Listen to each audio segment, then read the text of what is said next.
கர்த்தருடைய நாமத்திற்கு ஸ்தோத்திரம். ஒவ்வொரு நாளும் கேட்பதன் மூலம் ஒரு வருடத்தில் பைபிள் வாசிப்பை முடிக்க இந்த சேனல் உதவுகிறது. Please subscribe and support us. இன்றைய வேத பகுதி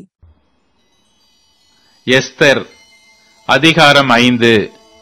3ஆம் நாளிலே எஸ்தர் ராஜ வஸ்திரம் தரித்துக்கொண்டு ராஜ அரண்மனையின் உள்முற்றத்தில் ராஜா கொலுவிருக்கும் ஸ்தானத்திற்கு எதிராக வந்து நின்றாள். ராஜா அரண்மனை வாசலுக்கு எதிரான கொலு மண்டபத்தில் ராஜாசனத்திலே வீற்றிருந்தான்.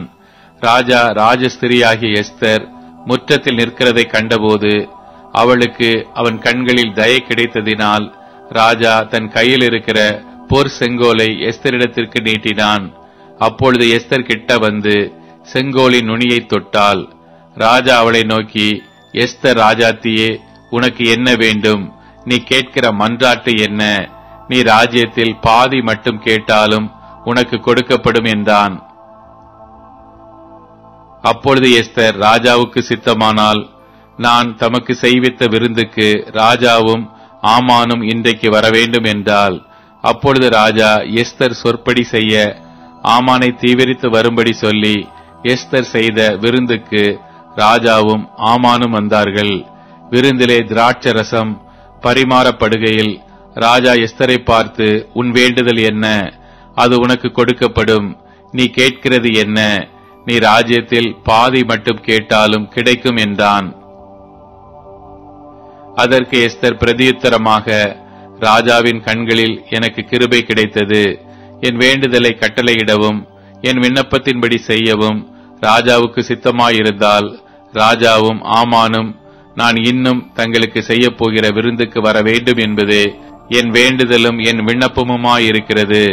நாளைக்கு ராஜாவின் சொற்படி செய்வேன் என்றால் அன்றைய தினம் ஆமான் சந்தோஷமும் மன மகிழ்ச்சியுமாய் புறப்பட்டான். ஆனாலும் ராஜாவின் அரண்மனை வாசலில் இருக்கிற மொர்தெகாய் தனக்கு முன் எழுந்திராமலும் அசையாமலும் இருக்கிறதை ஆமான் கண்டபோது அவன் மொர்தெகாயின் மேல் உக்கிரம் நிறைந்தவனானான். ஆகிலும் ஆமான் அதை அடக்கிக் கொண்டு தன் வீட்டுக்கு வந்து தன் சிநேகிதரையும் தன் மனைவியாகிய சிரேஷையும் அழைத்து தன் ஐஸ்வர்யத்தின் மகிமையையும் தன் பிள்ளைகளின் திரட்சியையும் ராஜா தன்னை பெரியவனாக்கி தன்னை பிரபுக்கள் மேலும் ராஜாவின் ஊழியக்காரர் மேலும் உயர்த்தின எல்லாவற்றையும் ஆமான் அவர்களுக்கு விவரித்து சொன்னான். பின்னையும் ஆமான் ராஜஸ்திரியாகிய எஸ்தரும் தான் செய்த விருந்துக்கு ராஜாவுடனே கூட என்னை தவிர வேறொருவரையும் அழைக்கவில்லை. நாளைக்கும் ராஜாவுடனே கூட நான் விருந்துக்கு வரவழைக்கப்பட்டிருக்கிறேன். ஆனாலும் அந்த யூதனாகிய மொர்தெகாய் ராஜாவின் அரண்மனை வாசலில் உட்கார்ந்திருக்கிறதை நான் காணும் அளவும் அவையெல்லாம் எனக்கு ஒன்றுமில்லை என்றான். அப்பொழுது அவன் மனைவியாகிய சிரேஷும் அவனுடைய சிநேகிதர் எல்லாரும் அவனை பார்த்து, 50 முழ உயரமான ஒரு தூக்கு மரம் செய்யப்பட வேண்டும். அதிலே மொர்தெகாயை தூக்கி போடும்படி நாளைய தினம் நீ ராஜாவுக்கு சொல்ல வேண்டும். பின்பு சந்தோஷமாய் ராஜாவுடனே கூட விருந்துக்கு போகலாம் என்றார்கள். இந்த காரியம் ஆமானுக்கு நன்றாய் கண்டதினால் தூக்கு மரத்தை செய்வித்தான். எஸ்தர் அதிகாரம் 6. அந்த ராத்திரியிலே ராஜாவுக்கு நித்திரை வராதபடியினால் கால வர்த்தமானங்கள் எழுதியிருக்கிற நடபடி புஸ்தகத்தை கொண்டு வரச் சொன்னான். அது ராஜ சமூகத்தில் வாசிக்கப்பட்டது. அப்பொழுது வாசற் காவலாளரில் ராஜாவின் 2 பிரதானிகளாகிய பிக்தானாவும் தேரேசும் ராஜாவாகிய அகாஸ்வேருவின் மேல் கை போட பார்த்த செய்தியை மொர்தெகாய் அறிவித்தான் என்று எழுதியிருக்கிறது வாசிக்கப்பட்டது. அப்பொழுது ராஜா, இதற்காக மொர்தெகாய்க்கு கனமும் மேன்மையும் செய்யப்பட்டதா என்று கேட்டான். அதற்கு ராஜாவை சேவிக்கிற ஊழியக்காரர், அவனுக்கு ஒன்றும் செய்யப்படவில்லை என்று சொன்னார்கள். ஆமான் தான் செய்த தூக்கு மரத்திலே மொர்தெகாயை தூக்கி போட வேண்டும் என்று ராஜாவினிடத்தில் பேசும்படி ராஜ அரண்மனையின் வெளிமுற்றத்திலே வந்திருந்தான். அப்பொழுது ராஜா, முற்றத்தில் இருக்கிறது யார் என்று கேட்டான். ராஜாவின் ஊழியக்காரர் அவனை நோக்கி, இதோ ஆமான் முற்றத்திலே நிற்கிறான் என்றார்கள். ராஜா, அவன் உள்ளே வரட்டும் என்றான். ஆமான் உள்ளே வந்தபோது ராஜா அவனை நோக்கி, ராஜா கனம் பண்ண விரும்புகிற மனுஷனுக்கு என்ன செய்யப்பட வேண்டும் என்று கேட்டான். அதற்கு ஆமான், என்னையன்றி யாரை ராஜா கனம் பண்ண விரும்புவார் என்று தன் மனதிலே நினைத்து ராஜாவை நோக்கி, ராஜா கனம் பண்ண விரும்புகிற மனுஷனுக்கு செய்ய வேண்டியது என்னவென்றால், ராஜா உடுத்திக் கொள்ளுகிற ராஜவஸ்திரமும் ராஜா ஏறுகிற குதிரையும் அவர் சிரசிலே தரிக்கப்படும் ராஜமுடியும் கொண்டு வரப்பட வேண்டும். அந்த வஸ்திரமும் குதிரையும் ராஜாவுடைய பிரதான பிரபுக்களில் ஒருவனுடைய கையிலே கொடுக்கப்பட வேண்டும். ராஜா கனம் பண்ண விரும்புகிற மனுஷனை அலங்கரித்த பின் அவனை குதிரையின் மேல் ஏற்றி நகர வீதியில் உலாவும்படி செய்து, ராஜா கனம் பண்ண விரும்புகிற மனுஷனுக்கு இப்படியே செய்யப்படும் என்று அவனுக்கு முன்பாக கூறப்பட வேண்டும் என்றான். அப்பொழுது ராஜா ஆமானை நோக்கி, சீக்கிரமாய் நீ சொன்னபடி வஸ்திரத்தையும் குதிரையும் கொண்டு போய் ராஜ அரமனையின் வாசலில் உட்கார்ந்திருக்கிற யூதனாகிய மொர்தெகாய்க்கு அந்த பிரகாரம் செய். நீ சொன்ன எல்லாவற்றிலும் ஒன்றும் தவறாதபடி பார் என்றான். அப்படியே ஆமான் வஸ்திரத்தையும் குதிரையும் கொண்டு போய் மொர்தெகாயை அலங்கரித்து அவனை குதிரையின் மேல் ஏற்றி நகர வீதியில் உலாவும்படி செய்து, ராஜா கனம் பண்ண விரும்புகிற மனுஷனுக்கு இப்படியே செய்யப்படும் என்று அவனுக்கு முன்பாக கூறினான். பின்பு மொர்தெகாய் ராஜாவின் அரமனை வாசலுக்கு திரும்பி வந்தான். ஆமானோ வென்றால் சஞ்சலப்பட்டு முக்காடிட்டுக் கொண்டு தன் வீட்டுக்கு தீவிரித்து போனான். ஆமான் தனக்கு நேரிட்ட எல்லாவற்றையும் தன் மனைவியாக சிரேஷுக்கும் தன் சிநேகிதர் எல்லாருக்கும் அறிவித்த போது, அவனுடைய ஆலோசனைக்காரரும் அவன் மனைவியுமாகிய சிரேஷும் அவனை பார்த்து, மொர்தெகாய்க்கு முன்பாக நீர் தாழ்ந்து போகத் தொடங்கினீர். அவன் யூத குலமானால் நீர் அவனை மேற்கொள்ளாமல் அவனுக்கு முன்பாக தாழ்ந்து போவது நிச்சயம் என்றார்கள்.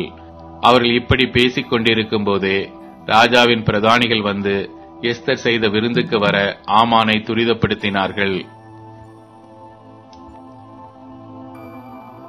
எஸ்தர் அதிகாரம் 7.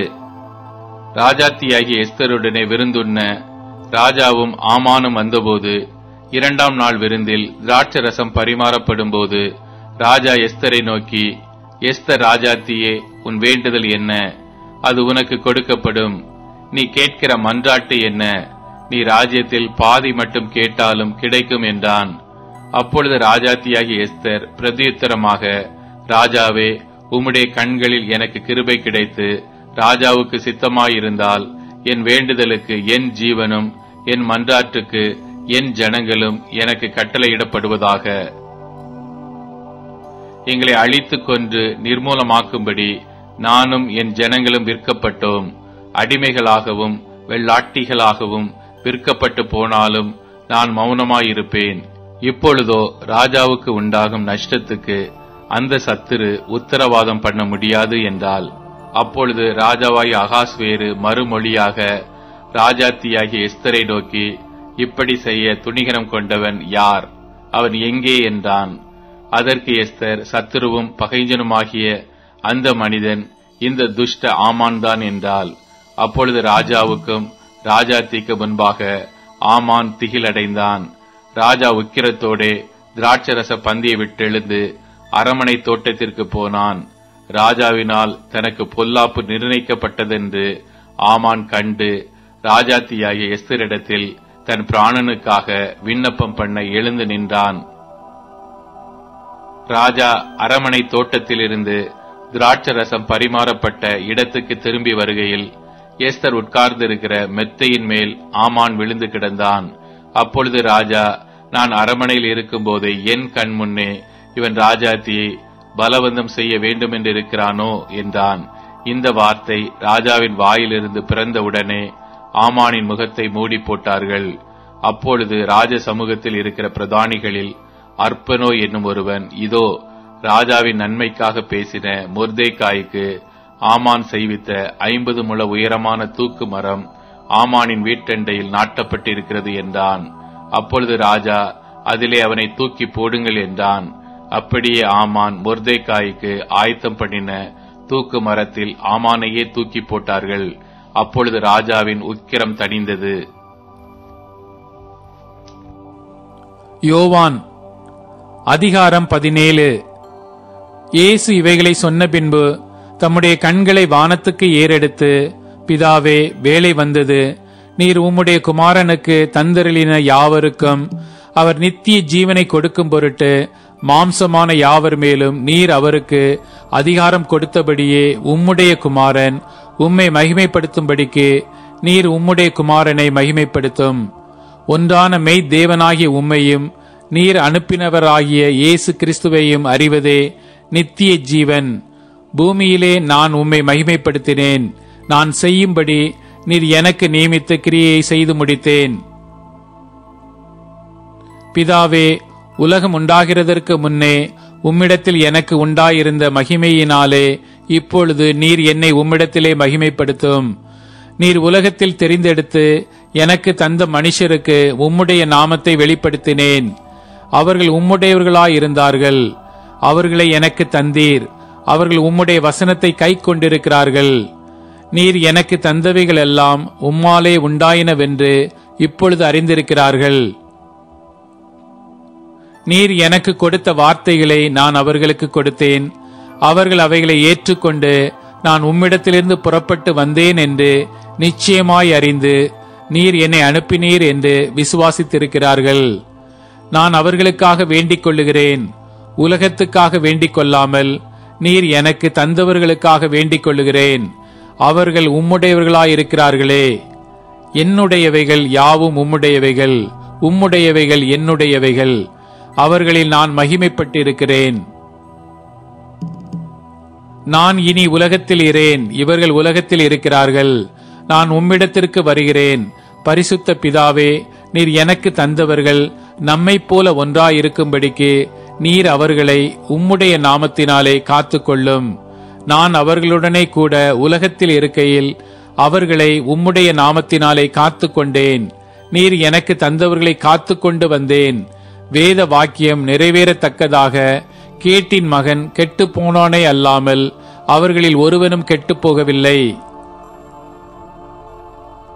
இப்பொழுது நான் உம்மிடத்திற்கு வருகிறேன். அவர்கள் என் சந்தோஷத்தை நிறைவாய் அடையும்படி உலகத்தில் இருக்கையில் இவைகளை சொல்லுகிறேன். நான் உம்முடைய வார்த்தையை அவர்களுக்காக கொடுத்தேன். நான் உலகத்தான் அல்லாதது போல அவர்களும் உலகத்தார் அல்ல. ஆதலால் உலகம் அவர்களை பகைத்தது. நீர் அவர்களை உலகத்தினின்று எடுத்துக்கொள்ளும்படி நான் வேண்டிக் கொள்ளாமல் நீர் அவர்களை தீமை நின்று காக்கும்படி வேண்டிக் கொள்கிறேன். நான் உலகத்தான் அல்லாதது போல அவர்களும் உலகத்தார் அல்ல. உம்முடைய சத்தியத்தினாலே அவர்களை பரிசுத்தமாக்கும். உம்முடைய வசனமே சத்தியம். நீர் என்னை உலகத்தில் அனுப்பினது போல நானும் அவர்களை உலகத்தில் அனுப்புகிறேன். அவர்களும் சத்தியத்தினாலே பரிசுத்தமாக்கப்பட்டவர்கள் ஆகும்படி அவர்களுக்காக நான் என்னைத்தானே பரிசுத்தமாக்குகிறேன். நான் இவர்களுக்காக வேண்டிக் கொள்ளுகிறதும் அல்லாமல் இவர்களுடைய வார்த்தையினால் என்னை விசுவாசிக்கிறவர்களுக்காகவும் வேண்டிக் கொள்ளுகிறேன். அவர்கள் எல்லாரும் ஒன்றாயிருக்கவும், பிதாவே, நீர் என்னை அனுப்பினதை உலகம் விசுவாசிக்கிறதற்காக நீர் என்னிலேயும் நான் உம்மிலேயும் இருக்கிறது போல அவர்கள் எல்லாரும் நம்மில் ஒன்றாயிருக்கவும் வேண்டிக் கொள்ளுகிறேன். நாம் ஒன்றாயிருக்கிறது போல அவர்களும் ஒன்றாயிருக்கும்படி நீர் எனக்கு தந்த மகிமையை நான் அவர்களுக்கு கொடுத்தேன். ஒருமைப்பாட்டில் அவர்கள் தேறினவர்களாய் இருக்கும்படிக்கும் என்னை நீர் அனுப்பினதையும் நீர் என்னில் அன்பாய் இருக்கிறது போல அவர்களிலும் அன்பாய் இருக்கிறதையும் உலகம் அறியும்படிக்கும் நான் அவர்களிலும் நீர் என்னிலும் இருக்கும்படி வேண்டிக் கொள்கிறேன். பிதாவே, உலகத் தோற்றத்துக்கு முன் நீர் என்னில் அன்பாயிருந்தபடியினால் நீர் எனக்கு தந்த என்னுடைய மகிமையை நீர் எனக்கு தந்தவர்கள் காணும்படியாக நான் எங்கே இருக்கிறேனோ அங்கே அவர்களும் என்னுடனே கூட இருக்க விரும்புகிறேன். நீதியுள்ள பிதாவே, உலகம் உம்மை அறியவில்லை, நான் உம்மை அறிந்திருக்கிறேன். நீர் என்னை அனுப்பினதை இவர்களும் அறிந்திருக்கிறார்கள்.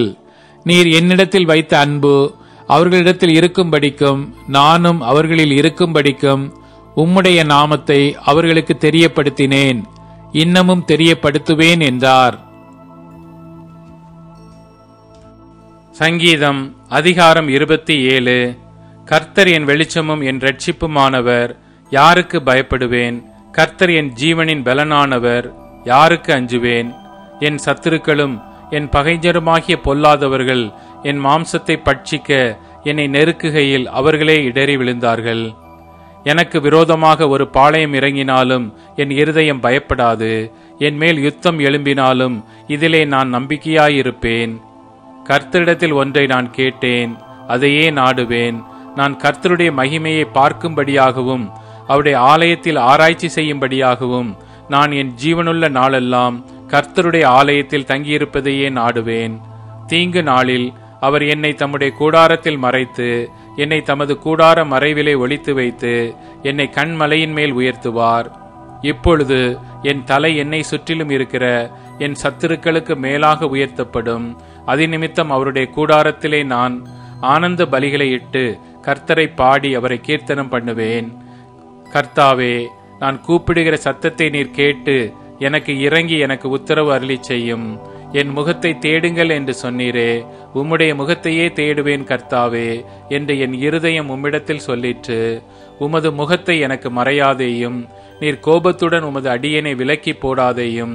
நீரே எனக்கு சகாயர், என் இரட்சிப்பின் தேவனே, என்னை நெகிழ விடாமலும் என்னை கைவிடாமலும் இரும். என் தகப்பனும் என் தாயும் என்னை கைவிட்டாலும் கர்த்தர் என்னை சேர்த்துக் கொள்ளுவார். கர்த்தாவே, உமது வழியை எனக்கு போதித்து என் எதிராளிகளின் நிமித்தம் செவ்வையான பாதையில் என்னை நடத்தும். என் சத்துருக்களின் இஷ்டத்துக்கு என்னை ஒப்புக்கொடாதேயும். பொய் சாட்சிகளும் ஆக்கிரமித்து சீறுகிறவர்களும் எனக்கு விரோதமாய் எழும்பியிருக்கிறார்கள்.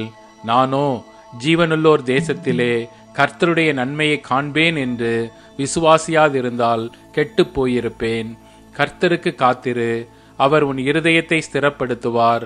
திட மனதாயிருந்து கர்த்தருக்கே காத்திரு. இப்போது டியூன், ஸ்பாட்டிஃபை, அமேசான் மியூசிக் மற்றும் யூடியூப் மியூசிக் ஆகியவற்றில் நமது பைபிள் 365 சேனல் கிடைக்கிறது. ஃபாலோ பண்ணுங்க.